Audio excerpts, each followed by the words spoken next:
2026వ సంవత్సరము మేషరాశి వారికి ఎలా ఉంది చూద్దాము. ముఖ్యంగా మనం చూసినప్పుడు 2026వ సంవత్సరం 6+2+2 మొత్తం కలిపితే 10 అంటే 1 అన్న సంఖ్య వస్తుందన్నమాట. ఈ 1 అన్న సంఖ్య అన్నది మొత్తానికి మనం చూసినప్పుడు ప్రోగ్రెస్కి, గ్రోత్కి, గవర్నమెంటల్ డెవలప్మెంట్కి, పాలిటిక్స్లో ఉన్న వాళ్లకు, పెద్ద పదవుల్లో ఉన్న వాళ్లకు, ఎడ్యుకేషన్ రంగంలో ఉన్న వాళ్లకు, వైద్య రంగంలో ఉన్న వాళ్లకు అంతా ఇది చాలా బాగా ఉంటుందని మనము చెప్పవచ్చు. మేషరాశి వారికి 2026వ సంవత్సరం ఎలా ఉంటుంది, ఈ సంవత్సరం ఎలాంటి ఇంపార్టెంట్ విషయాలు జరగబోతుంది అని చూద్దాము. ముందుగా కెరీర్లో మీకు వచ్చిన కార్డు వరల్డ్ కార్డు వచ్చిందన్నమాట.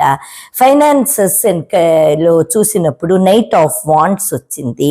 హెల్త్లో చూసినప్పుడు మీకు వచ్చిన కార్డు 2 ఆఫ్ స్వోర్డ్స్ వచ్చింది. అలాగే రిలేషన్షిప్లో చూసినప్పుడు మీకు జస్టిస్ అనే కార్డు వచ్చింది. ముందుగా చూసినప్పుడు మీకు కెరీర్లో వచ్చింది కార్డు వరల్డ్. ఈ కార్డు ఏమంటుంది అంటే మీ కెరీర్ అన్నది పెద్ద హైట్స్కి వెళ్ళడం, ఇంటర్నేషనల్ లెవెల్లో బిజినెస్ చేయడానికి అవకాశం రావడం, మీరు జాబ్ కోసం అబ్రాడ్ కోసం ప్రయత్నిస్తుంటే ఆ అవకాశం దొరకడం, ఇంటర్నేషనల్ క్లయింట్స్ మిమ్మల్ని వెతుక్కొని రావడం అలాంటిది కనిపిస్తోంది.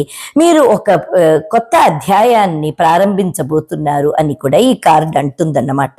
మొత్తానికి కెరీర్ చాలా గ్రోత్ అన్నది కనిపిస్తోంది. ఫినాన్సెస్ చూసినప్పుడు నైట్ ఆఫ్ వాండ్స్ వచ్చింది. ఇదేమంటుంది అంటే మిమ్మల్ని చాలా నమ్మి మీ మీద వ్యయం చేయడానికి, లేకపోతే మీ బిజినెస్లో పెట్టుబడి పెట్టడానికి, అలాగే మీ కస్టమర్స్ మిమ్మల్ని నమ్మి డబ్బులు వెచ్చించడానికి అలాంటి ఒక సందర్భం రావడం, దాన్ని బట్టి మీ బిజినెస్ పెరగడం అన్నది కనిపిస్తోంది.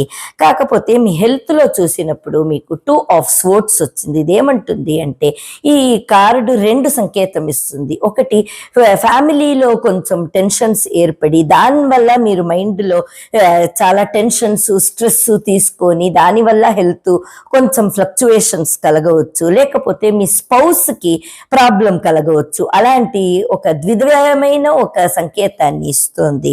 అలాగే మీ రిలేషన్షిప్ చూసినప్పుడు జస్టిస్ వచ్చింది. చాలా రోజుల తర్వాత మీకు ఒక న్యాయం జరగడం, మీరు చాలా రోజుల నుంచి రిలేషన్షిప్లో స్ట్రగుల్ అవుతున్నారు, లేకపోతే మ్యారేజ్ కాలేదు, లేకపోతే మీ ఫ్యామిలీలో మీకు డివోర్స్ రావాలి, ఇలాంటిది ఏదో ఒకటి మీరు స్ట్రగుల్ చేస్తున్నారు మీ రిలేషన్షిప్ గురించి, అది కాలేదు అంటే అది ఈ సంవత్సరం తప్పకుండా మీకు న్యాయం జరుగుతుంది. మొత్తం